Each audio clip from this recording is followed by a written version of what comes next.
All right, I'm here with Connor Hughes. And Connor, it's the final week of OTAs, and I got to ask, what did you see from Aaron Rodgers? Another really good day. The two touchdowns that he threw were particularly impressive. One was a no-look to Garrett Wilson where it was very unique because his entire body was pointed left, and then he shifted his arm to throw right about 30, 35 yards down the field to a wide-open Garrett Wilson. Like I said, I think it was no look. It's kind of hard to tell from our vantage point. When his head is all this way and the ball's going that way, I think it's a safe estimate to say that that was a no look. And the other one, that was 7-on-7 drills.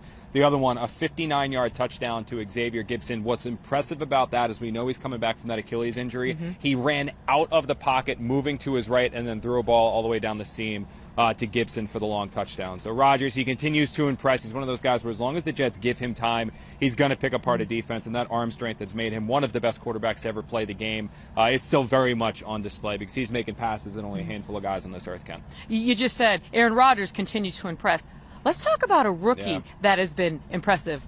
Number 0. Yeah, running back Braylon Allen, the guy who's been alive as long as Aaron Rodgers has been as the NFL, as Quinn Williams joked about last week. We know what he can do as a physical runner. That was the book on him coming out of college. He was going to bring that element to this Jets offense. But what the team has been pleasantly surprised by, and we saw a glimpse of it here at OTAs, is his pass catching. He has made play after play after play out of the backfield. Most of them been on little swing routes and dump-off passes.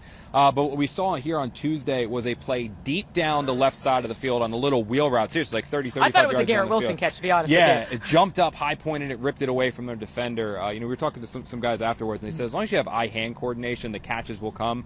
Soft hands, eye-hand coordination, and now impressive route running for Braylon Allen, bringing another dimension to the Jets' backfield. And they might have a really good 1-2 punch there with Breece Hall and Allen.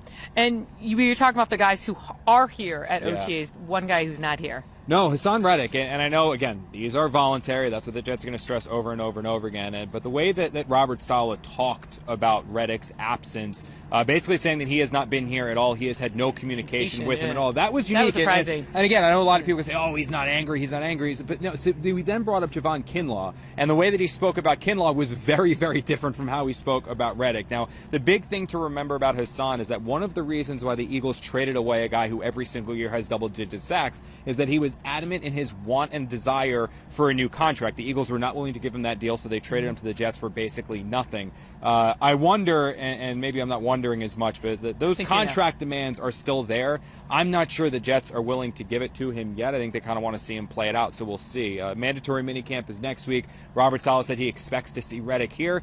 I don't necessarily know if that's going to happen. We'll see. If he's there, okay, kumbaya, everyone's fine. But if he skips out, the Jets might have their first. Because you said mandatory. Yeah, if he skips it, though, there might be the first little ripple in the wave of a Jets offseason. It's going pretty smooth thus far. Well, I know that we are like mid-season, off-season form. We are matching and going to prom together. All right. It's been fun, Connor.